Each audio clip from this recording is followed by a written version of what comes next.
was in beautiful Bad Axe, Michigan this past week, visiting my mom and dad and all my brothers and sister and family members and hangers-on, and it was such a great time. But I got it out of all the fun times, and there was a lot of them. One of my sons, who had been doing an archaeology dig in Italy this summer, brought back an Italian card game called Scopa. Have you ever heard of this? Okay, yeah. No, I've not. Go ahead. And my family is all gamblers and card players. You know, they're all the ne'er-do-wells. And a new card game. Oh, it was like the perfect thing. We played Scopa all week long.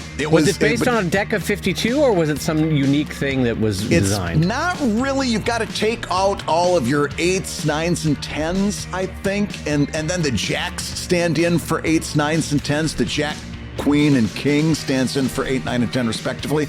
It's a little bit like euchre in that you've got to kind of memorize a set of rules. But also, can I tell you, I love it when someone describes a card game, and this is what I hear sometimes, because it's like, it's nonsense until you play it. Yeah. All right, you take your 8, 9s, and 10s out of the game, put them right out, okay?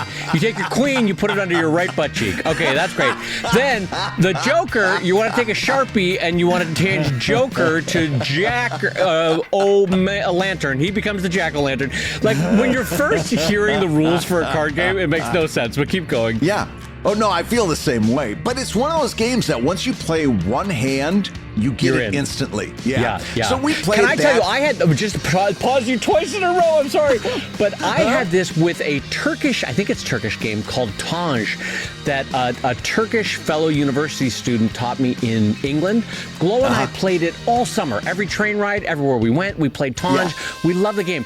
We cannot figure out how to play it anymore. We lost the ability to play it like a year later. Yeah. And for 30 years now, we've been like, how do you play Tanj? We don't have any Turkish friends. We don't know how to, it might be a Lebanese game too. I think it stretches it across the Mediterranean. If anybody out there knows how to play Tanj, please message me. I would love to relearn how to play it. Anyway, that's been my public service message for me. Back to Brad's story. Well, and also, I don't know how universal this is. This was very much a thing in Michigan. Have you ever played Aggravation? It's a marble board game. No, keep going. A little like Trouble, if you remember that game. Yeah, I do remember Trouble, But we played Aggravation all week. We had a great time. But I think one of the best times we had was finding the Bad Axe Retrocade, which, listen to this, it's a great story. This man and woman, they're married, and they found themselves, if I heard right, in possession of a warehouse full of old 1980s video game arcade units. You know, like the old ones from the 80s. Video game arcade games. The old stand-up units, The old coin ops. And they were all broken. And they got themselves, they found themselves in possession of this around 2019, and of course, we all know what happened in 2020. COVID hits. They're locked in like everybody else and had a lot of time on their hands. So they decided to teach themselves how to fix old video game consoles. Brilliant. And so they rehabbed all of these 1980s arcade games. And now they've got a warehouse full of pinball machines and coin-op 80s arcade games, and so they rented out a storefront right next to the bowling alley. Is that the cultural part of any the cultural center of any Michigan city? Yeah, and they opened Bad Axe Retrocade, where you can go in with your quarters and play Ms. Pac-Man, Donkey Kong, all the greats. Asteroids, remember the one with the real simple graphics? Asteroids was great. Unfortunately, no joust, so I was a little bit disappointed there. But also a bunch of pinball games, and they also had a room off to the side where they had a bunch of old home video game arcade consoles like Atari and a PlayStation 2 and all these, and they were hooked up to old floor model cabinet CRT TVs, you know, like the kind that we had in the 70s and the 80s, the kind that was just a piece of furniture that you put down. They had them set up to the old CRTs, so you could go in and play an old Atari game hooked up to a CRT TV. And I took my kids, who my younger son Max is really into the old school gaming. And he was having a ball, and we took my nephew, who's 9 years old, and just had a delightful time. And my niece and my sister met us down there. We were all having the greatest time. And then the proprietor walks up, just as we're kind of getting ready to leave. The proprietor walks up, and she says, "I'm sorry, I can't help but ask, but are you who I think you are?" No. And I said, no. Well, I don't know. Because I had liked the page on Facebook, so maybe she knows I like the page on Facebook. So I said, yeah, I'm Brad. She says, "Are you Brad Geiger?" And I said, "Yes." And she jumps and kind of starts squealing and says, "Oh my God. This is the first time we've ever had a celebrity here." This is a moment that Brad is going to hold on to for decades.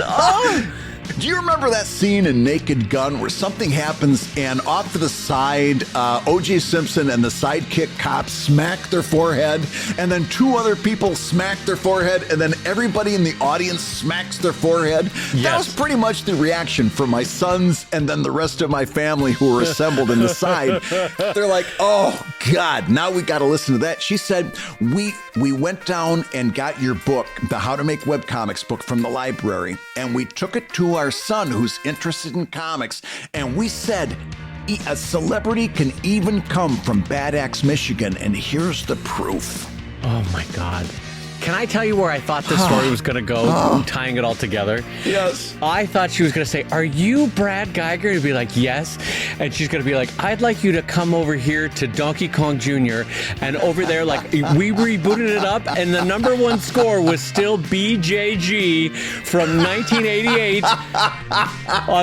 It's so exciting to see our number one player still here. Yeah. So she knew you. She knew you by your face, by your voice. How did she know you? She must have known me by my face because, and like I said, I did like the Facebook page, so maybe it came up there because I wanted to keep in track with them so I could know their opening store hours and all that stuff. Right. But she very clearly was an Evil Ink reader, was familiar with Greystone Inn. She was pretty well versed in the comics that I've done. Right. And I got to tell you, it was an 11-hour drive home, and my kids heard about it every step of the way. It's like, and do you remember that time we went to the Retrocade? Yeah, it was 11 hours worth of reliving that 5-minute conversation.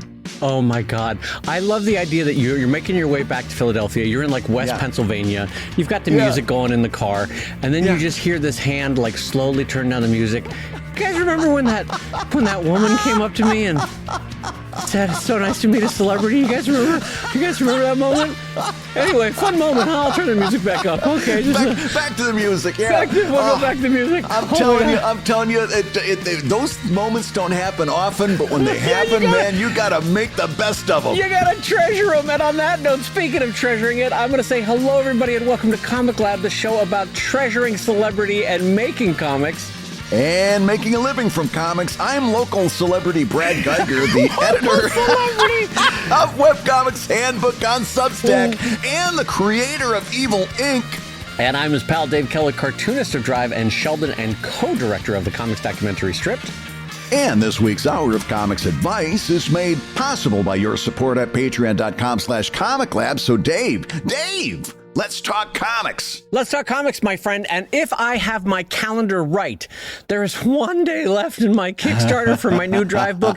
And so I'm going to invite all my friends to jump over at newdrivebook.com. Or if for some reason the redirect is not working, you can just Google Kellett or Drive comic on Kickstarter. You will be there in 2 seconds. And I think there is 24 hours left, Brad. Oh, yes. The Kickstarter at this point. Oh, my goodness. for the fourth Drive book, which looks absolutely, not only does the book itself look gorgeous, all of your stories, Dave, are good, all of your art is good, but this book particularly has a section to it. Yeah, you just realized what I was talking about. This book has a section to it that I think is going to make Drive 4 a collector's item. Oh, sure. It's going to be the one that people be like, well, you remember, you certainly got Drive 4, right? Because Brad Geiger and Danielle Corsetto have a short story in the back of the book. We just unlocked it as a stretch goal. In fact, we've now added 43 extra bonus pages to the book based on stretch goals unlocked. So, and by the time you are looking at the Kickstarter, by the time this is coming out, the last day, hopefully we have unlocked a whole bunch of other Kickstarter stretch goals. So head on over to newdrivebook.com or Google Drive or Kellett on Kickstarter there, and you will be ready to go, my friends.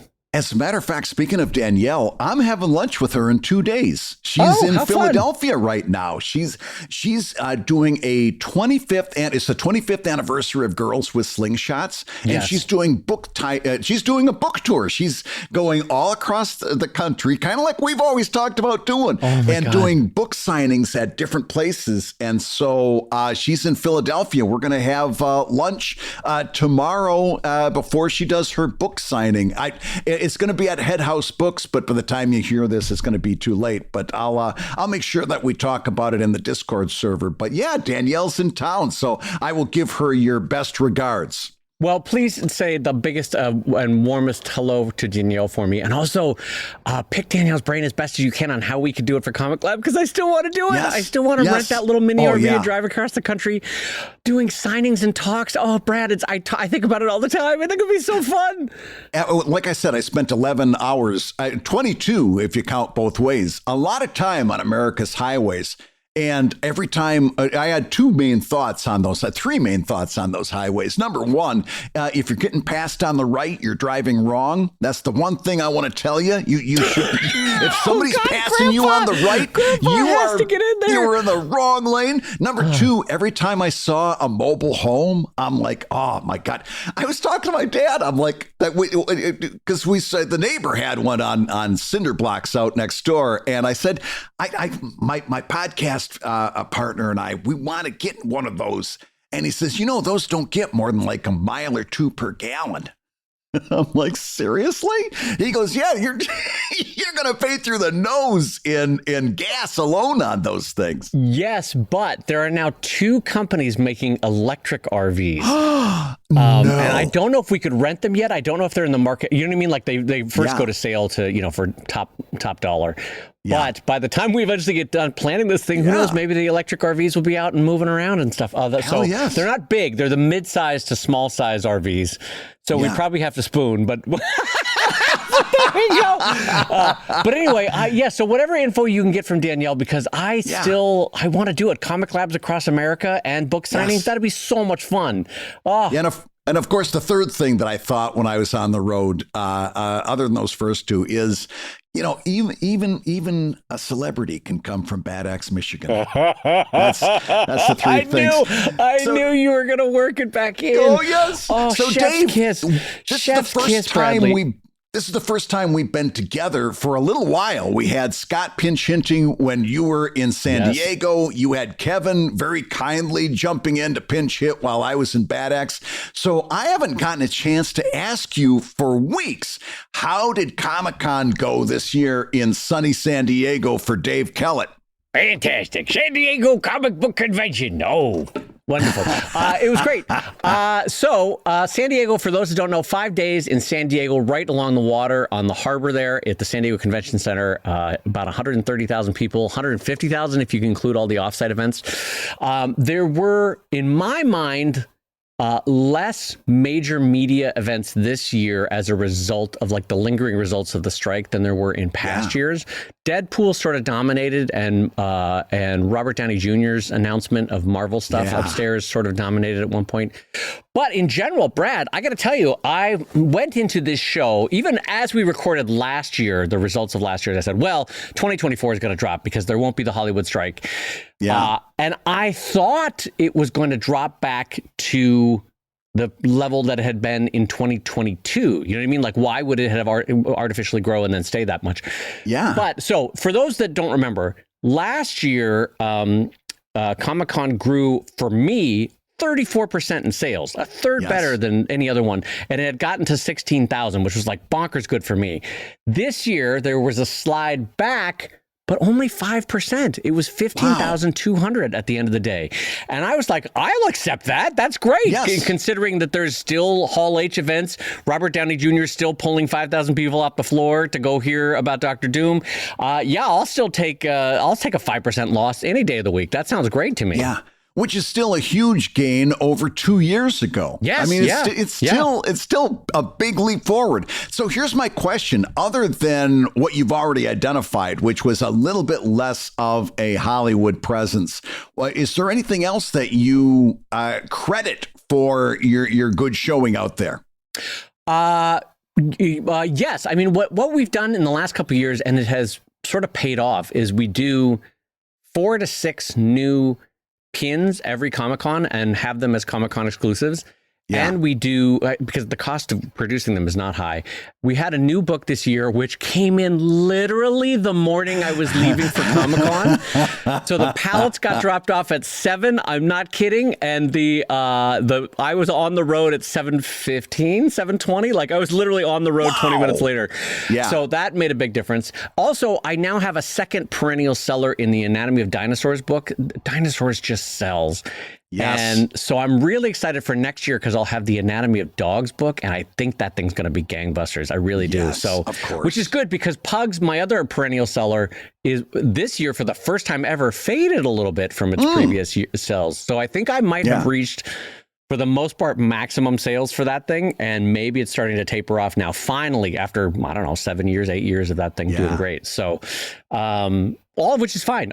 Anyway, so I've maximized the space use on that booth too. If anybody is at Comic-Con this year, I highly recommend you come by just to see how I do the merch display of books and pins and all the sort of tchotchkes at the booth. I've really maximized how it's used, how that space is used.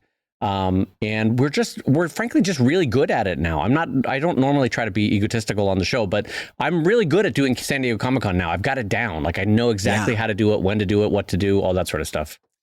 I know we're going to get this question, so I'll just get out in front of it. Did you take any photos or make any video? Because when you say that, the first thing our listeners are going to be like is like, oh, I gotta see it. I gotta see what you're talking. Did you do any photos or video? You know what? Yes. As an exclusive for our Patreon pals, what I will do is I will post photos. I took 5 or 6 facing photos as I walked around my corner booth. So you start at one end, Brad, and you sort of walk down. It will give you an inch by inch display of how I did my booth, including a new pin display that I built. And I was so proud of it. You know how I have a tiny woodworker that lives inside of me? Yes. I built this very specialized, very specifically sized pin display board that basically brings the pins up more towards eye level and gives me storage underneath and places for cache storage and also secure cache storage. It was a great bit of woodworking. I was so proud of it, and it did great. So anyway, yes, I will share those as Patreon exclusives for our Patreon pals over at patreon.com/comiclab.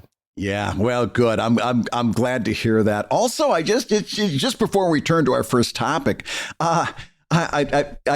we were talking about this off microphone. I just got an email from our friend Jamar Nichols, who's the Philadelphia chapter chair for the National Cartoonist Society.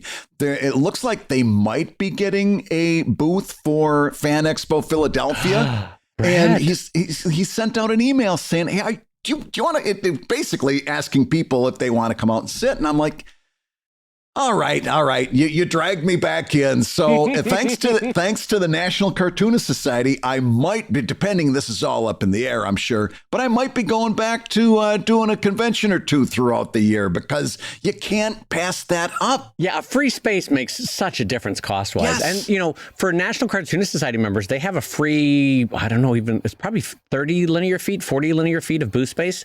It's a good amount of space. And, Yeah. Oh, by the way, a huge thank you to all the many Comic Lab listeners that came up and said hi at San Diego Comic-Con and passed along their kind words for the show and their somewhat begrudging remarks for our local celebrity, Brad Geiger.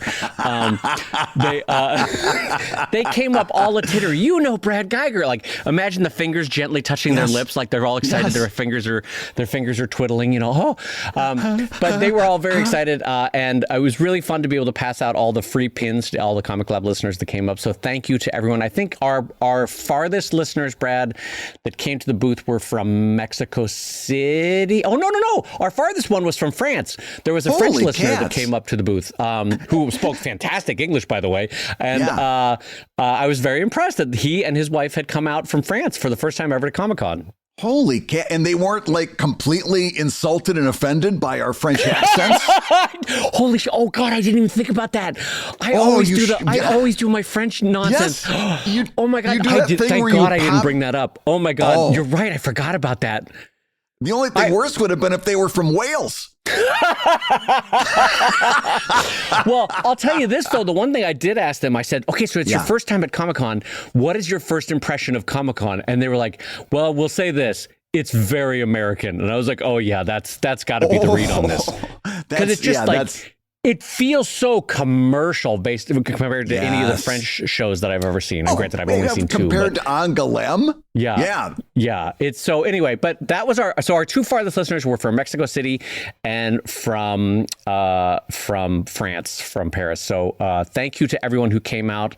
Everyone had kind words for the show, kind words for Brad. And by the way, I really appreciated pretending to be happy to see me, even though the local celebrity was not here. That was very exciting. Yeah.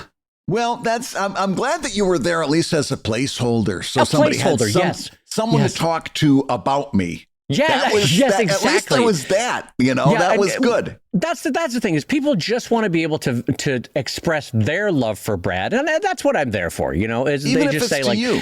Does he still hold the high score at Miss Pac-Man? Yes. Is he still as sparklingly good looking? Yes. I just have to, it's a lot of monosyllabic answers for me, does he smell like sandalwood? Yes. I have to get, all that sort of stuff. Well, I'm glad they had you to talk to. That was important.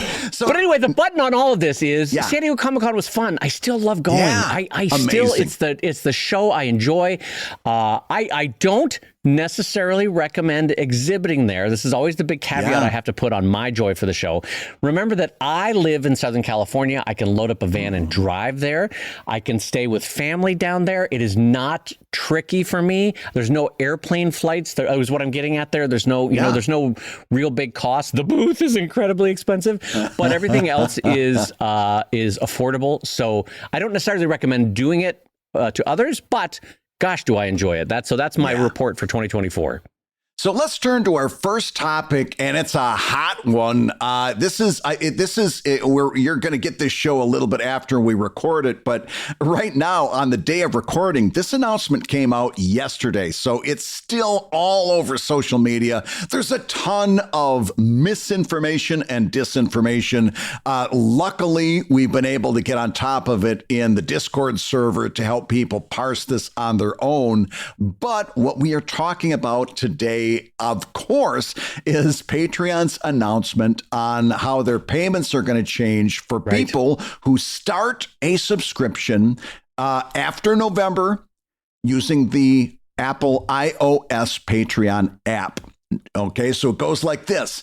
After November, new memberships purchased using the iOS app will be subject to Apple's 30% App Store fee, which means, like for me, that means if you're joining at, let's say, a hypothetical $10 level, it's going to tack on an extra 30% to that, it bumps it up to what, $13, right? So, and by the way, you do have a choice as a creator to eat that cost. Yeah. I'm not eating that cost. No. Dave's not eating that cost. No. I think you're a knucklehead if you're eating that cost, but for reasons that we're going to talk about in just a second. But let's go back to the announcement.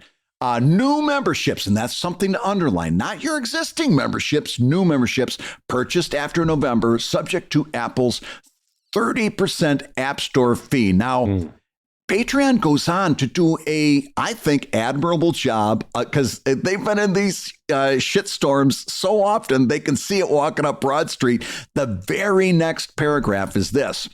We want to be clear about one thing. This will not impact your existing memberships at all.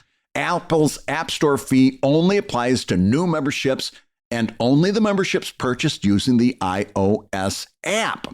Okay. And then they talk to you how you can go in and, you can either choose the adding on the 30% is set by default. If you want to eat that, you can go in and adjust that. I don't recommend it. And I'll be honest with you. I saw that and I'm like, oh, Patreon did such a good job of explaining that. I literally didn't feel a need to make any announcement to my patrons. I'm like, great. And that answered every question I had. And I went back to work, and it didn't help that it was my first day back from BADX, and I had a to-do list like you wouldn't believe. Well, and also you also had the emotional and ego security of knowing you were a local celebrity. So you're like, what do I have to worry about this Patreon stuff? That's for the plebes, That's not for me. Celebrities don't worry about this stuff. Yeah, That's I smell like sandalwood. I don't have to worry about this. That's for the D-listers. So I was, and then I'm like, great. And then I got a question from on my Evil Inc. Discord server, and it said basically, and by the way, it was a very understandable question because what I didn't know, and also another thing, Dave, with the election coming up, I took almost all the social media off my phone. I was like, Twitter, gone. Facebook, I'd gotten rid of a long time ago. Instagram, gone. Threads and Blue Sky haven't been doing anything appreciable, and I've got rid of all of them. And so what I do now is in the morning when I come into the studio, I check in with each one of them. I plan out any social media I'm going to do, and then I turn it off, and I've gone silent. So I didn't see all of the panic, all of the all the bad takes from panicking creators using Patreon. And somebody who clearly had become immersed in this said, what's Brad going to do about the iOS fee? Of course, because when you're nervous, when you're anxious, you turn to the advice of a local celebrity. You're like, I need the surety of a man that smells like sandalwood and has high score at Miss Pac-Man. What's he doing? Yes. Yes, as should we all. As I've should been we saying all. this for I get years. it. Yeah. Yeah. Oh, absolutely. I've been working on my personal aroma for years, and I've honed that sandalwood smell. Yeah. So I said, well, here's what it is. And immediately I realized, okay, I'm going to have to make a post about it. And I said, listen, if you're an existing member, this doesn't affect you a bit. If you're somebody that leaves and decides to come back, it might affect you, but if you insist on using the iOS app to make your new subscription, if not, go to the desktop version of the site, make your subscription there, and you don't have to deal with that 30% fee. Yeah, I like you read it and went, okay, well, this will sort itself out in the market. I was like, this is fine. But the one thing I wish they would have said is, people that go to subscribe to Brad Geiger on the app will get a notice that the app will charge 30%, and we will provide a link from the app that will take them to a browser where they can subscribe for a normal price. Yes. To me, that doesn't seem like that hard a thing to code, that it would take you to the website. You might have to re-log in again, but it would keep the URL directing you towards Brad Geiger's sign-up page. That seems very doable to me, and it feels like something that game manufacturers have figured out a while to how to work around Apple. By the way, bigger picture on this, Apple and Google are both in the process of losing some fairly large fights at the moment against both the EU's competitive systems. And in the case of Apple, Google just lost against the DOJ, but Apple's case is currently, I think, is it in investigation mode right now with the DOJ? I believe or have they started investigation. I think it's an investigation. Here's the thing. Federal cases take a while. Like, it's going to take another 4 to 5 years until Apple loses their suit, and they are going to lose their suit about non-competitiveness on the Apple Store. But I don't think that this is a permanent thing. I think looking at it big picture, Apple's iPhone sales are down hugely in China and probably permanently, given the fact that the Chinese competitive phones are largely pacing what Apple can do. So Apple has been really trying to scrape their services to keep that $1 to $2 trillion valuation that they have. Yeah. So anyway, what I'm getting at is this is not a fight you're going to win against Apple. This is not a fight that Patreon's going to win. Bigger forces than Patreon have tried to fight this. Apple needs this right now to maintain their current income and valuation streams. And so until the DOJ rules, probably in 4 to 6 years, or a federal judge rather, rules on that case, I think we're stuck with this. And I think we're all just going to have to, like Brad said, find some communication ways for new users. And hopefully Patreon will find new linking ways to bring them to the browser to subscribe. Well, I've always assumed you might know this better than I, but like I use the Audible app, which is an Amazon app, right? Because I like audiobooks. So I use the audio app quite a bit. You can't buy anything on the audio iPhone app. If you want to get a book, you've got to go over to Amazon. Usually I do it on my desktop computer. Right. I buy it there. It syncs with my Audible app, and I've always assumed that that's so that Amazon could go around the 30% markup that Apple. So there are ways. And there's around more than this. a few companies that do it that way, where the app is basically just what's some way of saying it? Consuming side of things, not purchasing side of things. You know. And by the way, not for nothing, my assumption, because every other app works this way, if you make your subscription on desktop, you can still use the Patreon app. It doesn't circumvent you from using the app after that. So you're not losing out on anything. The bottom line here, Dave, is that we are now going to have to bring that into a regular part of our messaging to our readers, is that, hey, join us on Patreon. But don't use the app.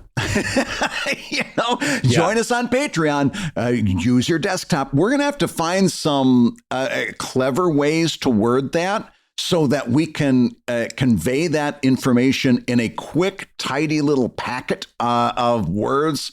The same way, and by the way, human language use is amazing this way. In the same way that we developed link in bio, that everybody knows what that means now, ostensibly. Yeah. We're going to have to figure out a packet of words there that does the same thing, that we can say, hey, join us on Patreon, but not on the app, because you're going to pay through the nose, and you're going to, and you're not going to get anything extra in valuation for the extra money. So we're going to have to make it part of our messaging now to our people. That's the only bad thing. Saying, well, Patreon should tell Apple to go screw, and Patreon should do, other than what Dave suggested, what I think is a good suggestion, criticizing Patreon because they have to play by the rules that Apple has set up for Apple's playground is useless. You can't put them down for the fact that Apple has assigned a unilateral ruling on this. So that's useless. What we're going to have to do is adjust our messaging. Loath though I am to disagree with a local celebrity. Go ahead. Who holds the high score in Ms. Pac-Man and Smells Like Sandalwood, and people come up on the streets recognizing him. I want to say that I actually don't agree with the idea of putting a caveat in our marketing language. Go ahead. I think the onus is going to have to be on the solution that I suggested for Patreon, and I am going to talk to them about it, is that the caveat should come on the app, because I still feel like the bulk of people will subscribe on the site. Here's what let me back up. Yeah. I don't want it to be like, Brad, hi, I'm Dave Kellett's ice cream cones. I make the best ice cream cones in the world. You're going to love my ice cream cones. Step right up. Dave's ice cream cones. Oh, but don't buy my ice cream cones if you're wearing shoes. Right? Like, so imagine you're trying to get someone excited to do a thing, but then in the same pitch that you're trying to get someone to do a thing, you're throwing a caveat that makes them go, wait, what? What am I? What? Why should I not do it through the app? What? Explain that more. Why did you say that I can't wear shoes and have an ice cream? You know what I mean? Like, I feel like the marketing is going to get kerfuckled if we kerfuckled. I like kerfuckled. I like that. That makes it feel folksy in a way that's fun. Kerfuckled. I didn't intend to say that. The marketing's got to get kerfuckled in a way that, like, you're going to have to do more explaining, I think, as a result of this. And I don't like that from a marketing standpoint.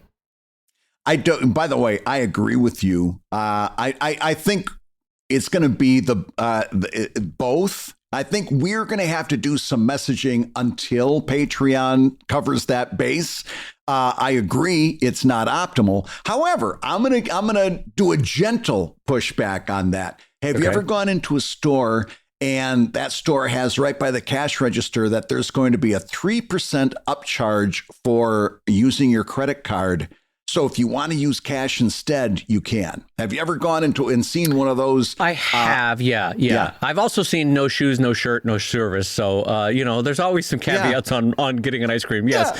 No, you're right that there are. But I guess what I'm trying to say, though, Brad, is they got you in the door for that restaurant. And then you saw the sign that said 3% upcharge. Do you know what I mean? Like, there's a difference between the roadside sign that says McDonald's, over 40 billion served, but we're going to have a 3% upcharge if you use your credit. Like, they wouldn't do that on the main marketing sign. You know what I mean? They'd get you in there, get you hooked. And that's why I think the explanation needs to come on the landing page in the app, just for the people that are using the app and about to click subscribe. Patreon should say, now, just FYI, because you're doing it through the app, you can still do it. If you use this link, you can go right to a browser and subscribe 30% less, right?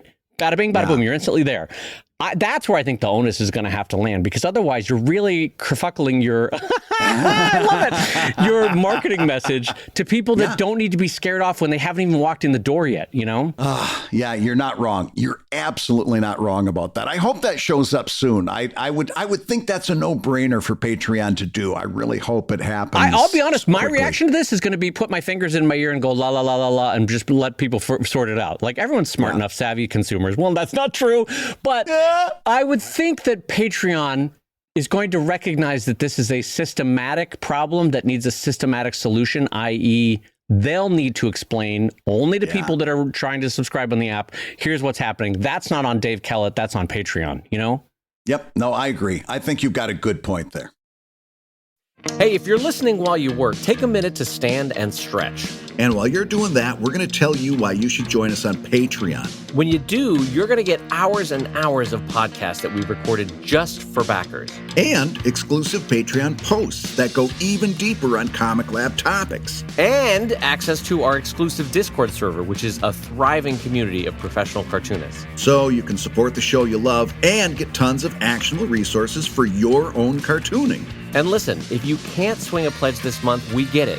No worries. Yeah, listen, you can still support the show by rating us wherever you get your podcasts. Just leave a 5-star review and a few kind words. That, along with mentions on social media, is incredibly helpful. Now, everybody, let's talk comics. Dave, I've got an update for you, and you're going to love it. Okay. You know how sometimes the universe just kind of swings into position and lines right up?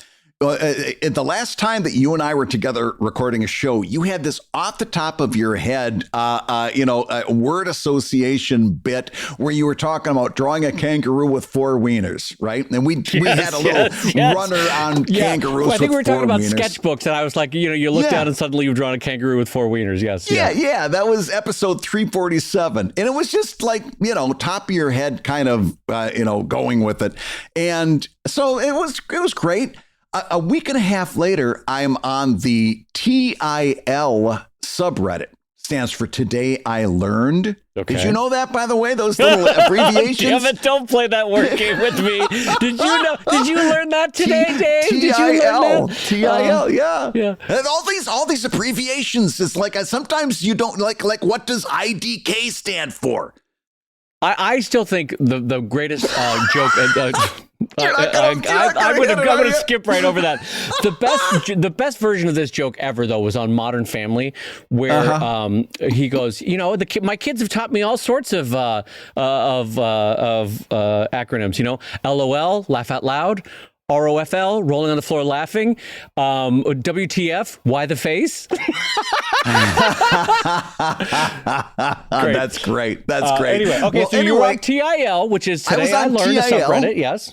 And did you know that kangaroos, female kangaroos, have 3 vaginas? What? What? 3 vaginas. What? How does that? Oh my God! What? There's so I went to it wasn't National Geographic. 3 times the cramping. Congratulations to kangaroos. They've got 2 vaginas that are set up to 2 different sets of ovaries. What? But then if one of the vaginas get pregnant, a 3rd vagina develops, and that's for delivering the baby. So it comes out an opening that wasn't there before the pregnancy. What? It develops the 3rd vagina once the pregnancy is in process. I'm sorry, but kangaroo motherhood sounds terrible because then you also have to carry them in the pouch forever, right? Yeah, and then you've also got dad saying, "I've got this extra dick." Jeez Louise. I guess if you're in a sketchbook, that's what happens.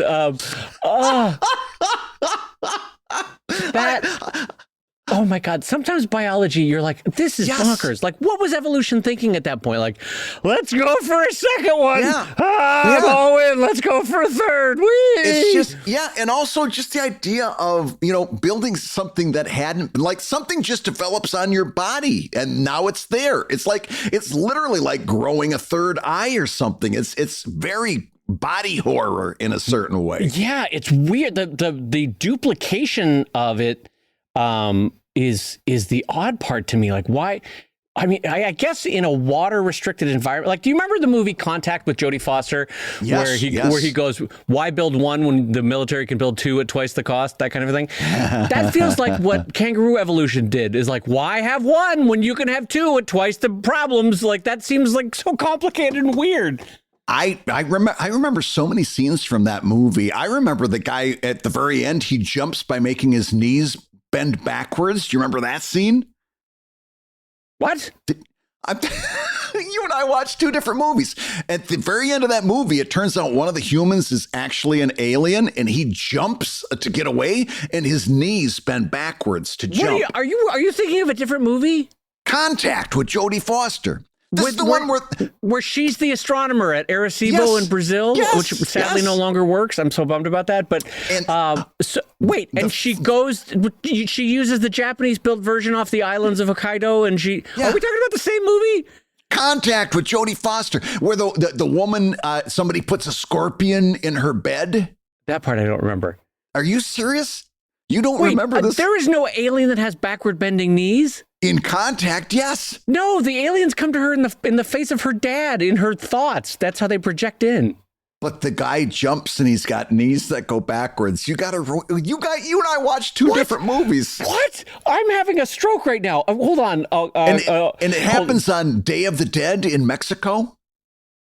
Remember that? The whole scene in Day of the Dead? Are you? I'm what is happening right now?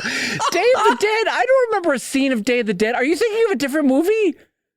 How many Jodie Foster alien movies could there have been? This was Contact. Oh, hold on. Alien knees, Jodie Foster. I'm Googling this in live right now. Recently watched the movie Contact. It's one of the best movies ever. What was the alien? Was that an alien ship in space? What? No, I do not remember the bending knees. Are you kerfuckling me right now? What's happening? I swear to God, this feels like a Mandela effect. That was. I remember so many scenes from this movie that, like, when the woman wakes up because the scorpion had evidently stabbed her with this little tail thing, and then she's dead, and there's. And there was the whole Mexican scene. The whole movie is built around this. Got killed by a scorpion. Jodie Foster didn't get killed. What are you talking about? No, but her friend did. This was a friend. Okay, we're talking about the same movie that had the billionaire stand-in who, to help slow down his cancer, was living in orbit or pseudo-orbit, right? And we're talking about the same. Jodie Foster was an astronomer, worked at the Arecibo plant, and then they brought her up to Washington to consult. And there was a religious. What is this scene with the alien with the bending knees? That did not happen. That was not in that movie. I remember Jodie Foster in the movie, and it had to have been Contact. How many different Jodie Foster movies were there? I want you to look me in the eyes right now. Are you messing with me, or do you genuinely remember the scene? I may be having a senior moment, but this is what I remember as Contact. Oh, God. This was a Jodie Foster movie. This is what it feels like to me, okay? So this is how it feels like what's happening right now. Okay, so we both agree Jodie Foster was in a movie, yes. And she worked at the Arecibo radio astronomy, yes. And she was an astronomer, yes. And her dad had died, yes. Okay, and then Luke says to her at one point, I am your father. No, Brad, that never happened. No, it did. It absolutely happened. No, Brad, that's a different movie. Oh, yeah, don't you remember? And they fed her, and there was a Balrog that came out, and that they said, you shall not pass. Brad, no, this is a different movie. Yeah, no, and she talked to the aliens in the shape of her dad. Yeah, no, that's the real movie. No, but then Kaiser Soze starts walking with not a limp, and then they're like, wait, who is this? And then you see on the bottom of the teacup, it says Kaiser Permanente, and then it's all done. Oh, I swear to God, with everything that I love, I'm rewatching this movie today. And if there's not an alien with bending knees, I'm gonna call support services for you on this, because what is happening? I'm just thinking of our poor listeners right now who got to the halfway part of this show and all of a sudden found themselves dropped into the middle of a nursing home conversation. Oh my God. Oh. They're like, people that were taking notes are slowly putting the notebook down on the table. Like, well, I think I'll switch to the podcast now. Yeah, we finally get people to start taking notes during the show and listen to what happens. By this point, 80% of our listeners have paused this podcast and have restarted the NPR Politics podcast. They're like, I'll just listen to that. That's fine. Okay, so I don't even remember how we got on that or where we were talking. That's how distracted I got. We got into that conversation the way we get into all great conversations, by talking about kangaroo wieners. That's right. Okay, that was the update. So right, because I had said, why build one when you could build two at twice the price? Okay, so, oh my God. And then we found out that Brad has a weird synesthesia of mixing movies together. Oh my God. Do you remember? And then Jodie Foster, after she discovers the radio signal, she walks outside and there's a bunch of Walking Dead outside and they're all coming for her, and so she has to turn with the axe and no, Brad, no, that's not what happened. Okay, so let me get us into our next question over at patreon.com/comiclab. And this comes in from Carlos, and Carlos writes, hey, Brad and Dave, a big fan of the show. I'm really concerned about Brad's memory. How often does he confuse movies that don't exist or never happened with movies that legitimately existed and did happen? All my love, Carlos. What a great question, and timely, Carlos. That was a really good one. So, Brad, any answers on that one? What do we do for Brad on that? Well, listen, I think what we do is we respect the celebrities that are missed, and we understand that they know better than us. I'm telling you, you're going to find out. I'm looking through images, and as soon as I see, she's sitting in the bed. The scorpion's going to come in pretty soon. Okay. Oh my God. All right. Okay, so here's Carlos's question. Hey, Brad and Dave, I wanted to know what tips you have on traditional lettering. Do you use an Ames lettering guide, or do you use a reference font for lettering? So first, I'll open this up to Brad, who's furiously Googling, trying to find I'm not kidding. I can tell what you're doing. So Brad, because I actually have never used and never owned an Ames lettering guide. So because between the two of us, this is your point of expertise. Tell everybody what an Ames lettering guide, what it physically is and what it aimed to do. Ha ha. I remember when I first discovered an Ames lettering guide, because before I was doing that, I was just trying to mark out type guides for myself using a pencil and a T-square. And as you can imagine, it didn't go so well. Yeah. And an Ames lettering guide is a little piece of plastic. It looks like a circle that's been put onto a triangle, and it's got a bunch of holes in it, and obviously a lot of marks. trying to describe how it works is on a podcast is going to be almost impossible. Sure. But I've got, there's lots of places you can find guides. I don't know the last time we offered the Webcomics Handbook to our backers on Patreon as a special offer. But if you go to the Webcomics Handbook, there's a step-by-step tutorial in that. But you can find out how to use it. I'm sure you can find YouTube videos too.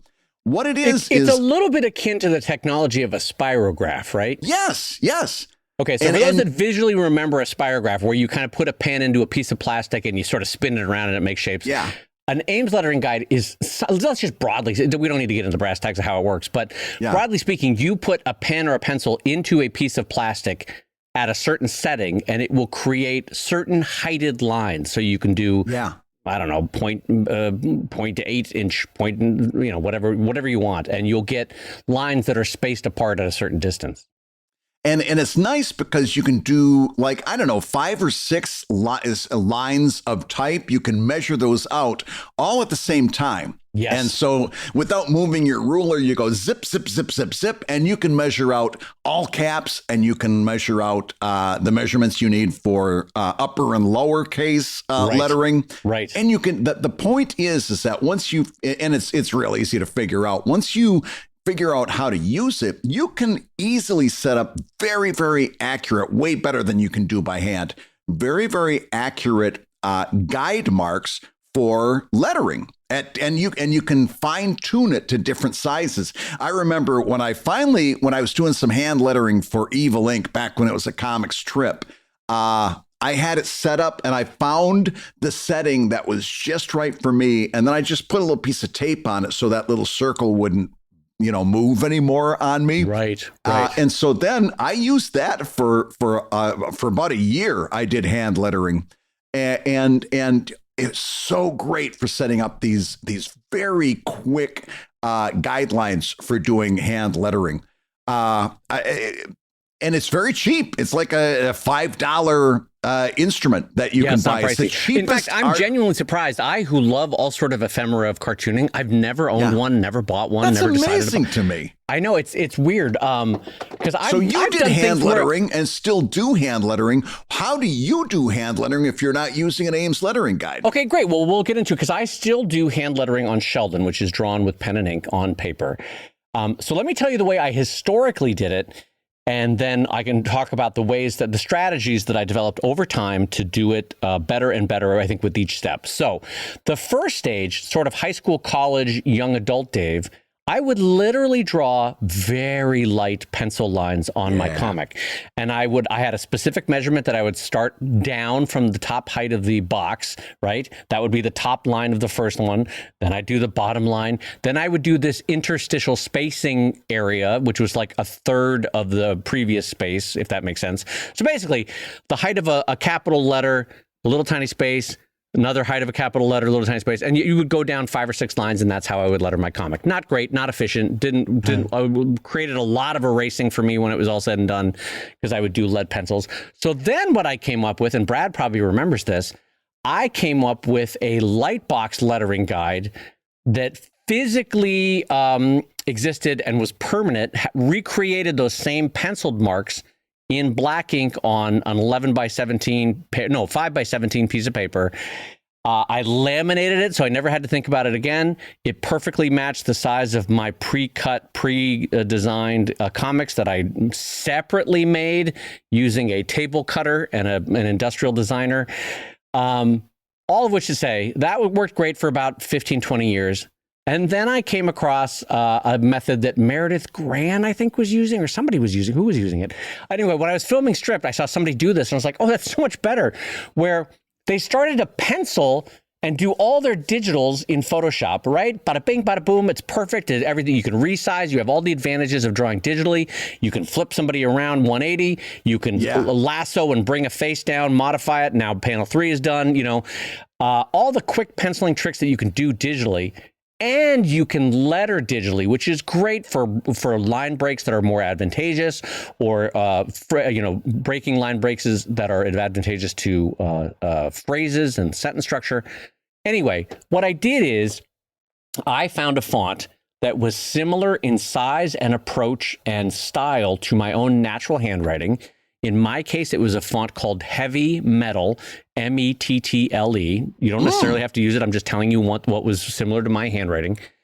And I would use it at a very specific size in my digital file. Now I print it out, lightbox it, and frankly, just letter over it. But my hand knows to modify the letters to my handwriting. So I'm not copying. I'm just using it as a spacing guide, basically, right? And it works great. I have no erasing. I come out with really clear, almost vectory in its layout, but hand-drawn in its look, if you know what I mean. Like my font is absolutely mine. It's absolutely hand-drawn, but the layout is note perfect because I have this digital underlay that keeps the spacing and the leading and the kerning damn near perfect. So I highly recommend that if you have the ability to do a lightbox and a home printer at home. I use the cheapest possible paper, which is both good for recycling and also because the lightbox will let more light through the cheaper paper. That is how I do it, Brad. Any thoughts about that? Oh, I've been to your studio and I've seen it in action, and I love it. I think when I saw it, I was like, why didn't I think of that years ago? Yeah, it works great. I will say that an Ames lettering guide is perfectly fine. Hand drawing pencil lines is perfectly fine. Even using my laminated lettering guide that I would lightbox with, all of those are fine. I'll just tell you that working digitally is faster. It's cleaner in the lack of erasing. And I think, I'll be honest, I think it produces a better end product for both the reader and the owner of the original art that will eventually buy that piece. So that's my recommendation for how I do lettering. Try it once, see if it works for you. I strongly recommend it, but it might not be for you. So go with all best intentions, and I think you'll find a way using some of those techniques that works for you.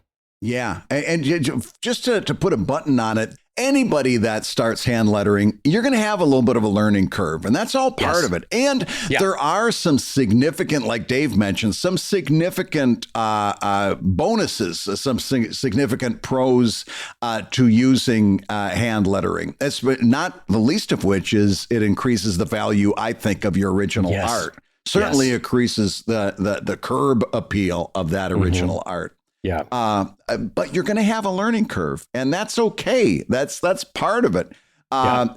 Two tips I've got for you as you're starting this journey. Number one, always remember, and this goes for all analog art and all hand-drawn art, make your original about twice as big as it's finally going to appear in its final form. And that might be in the book or online.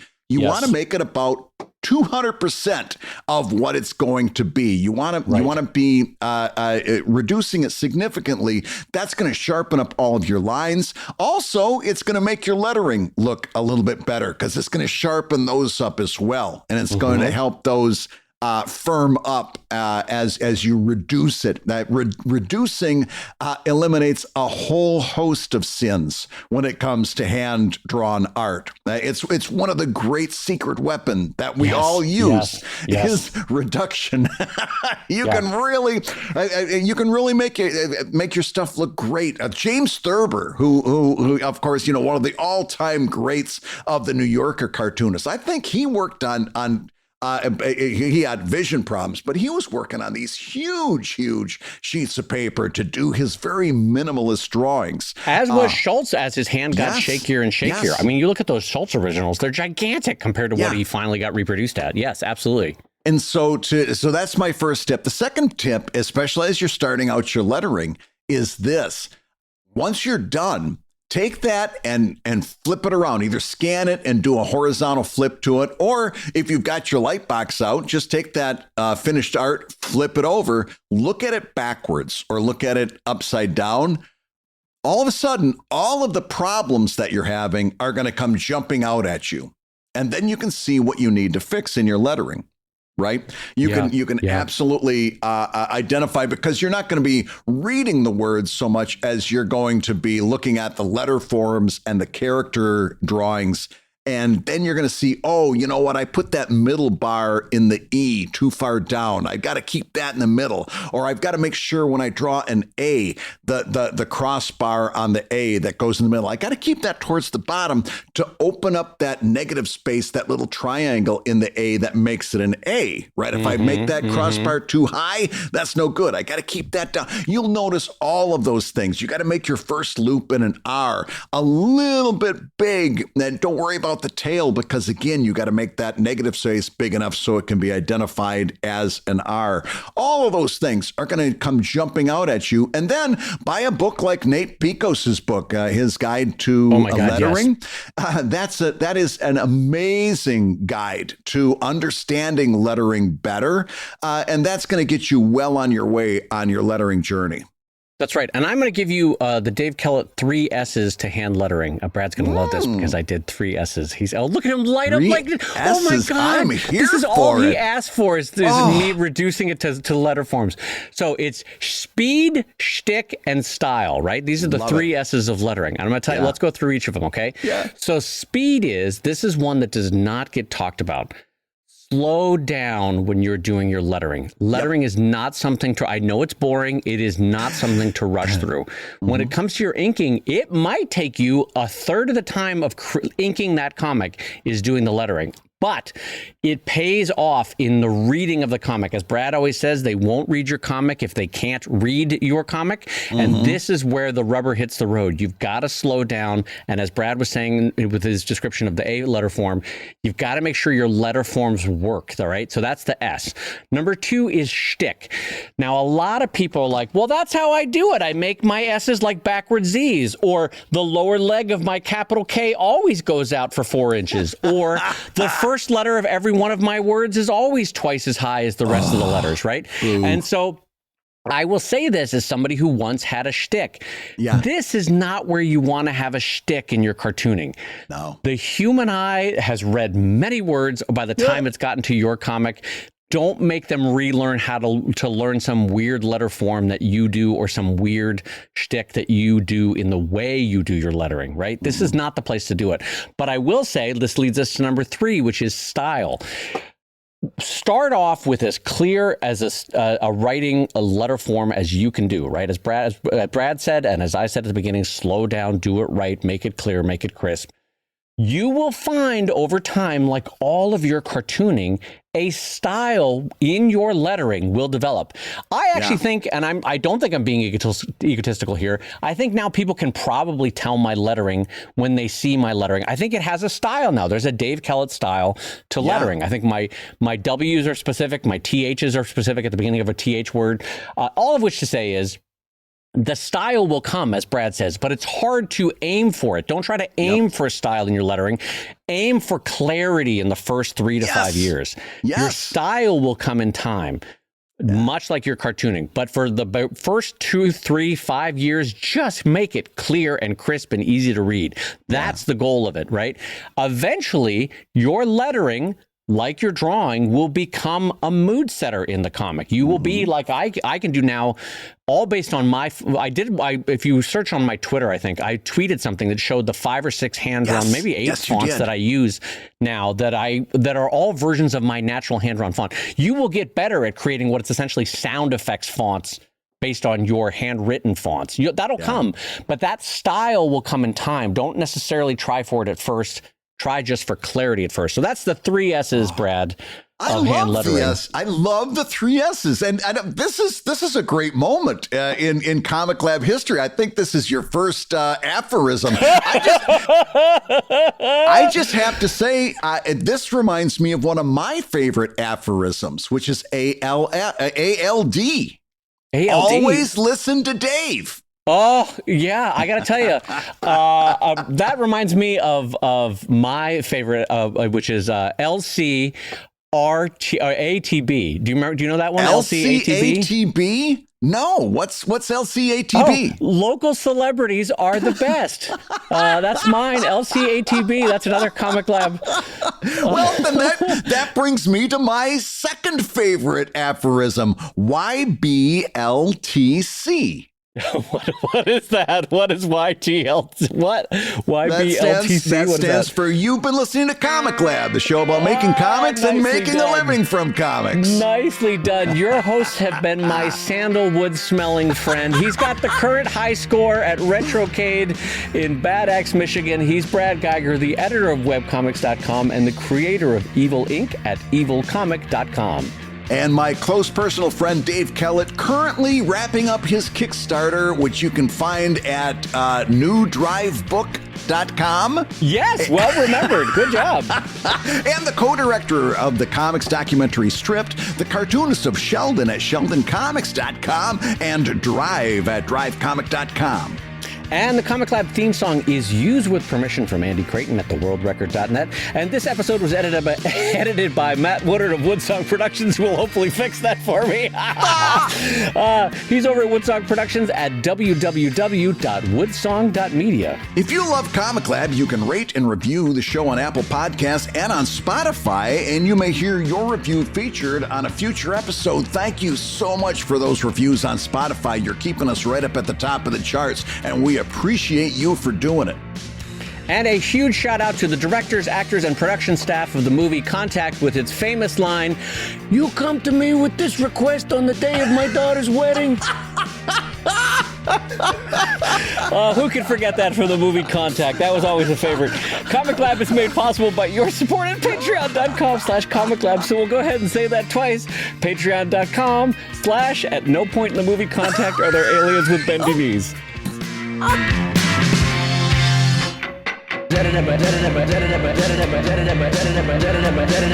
Edited by Matt Woodard of Woodsong Productions, who will hopefully fix that for me.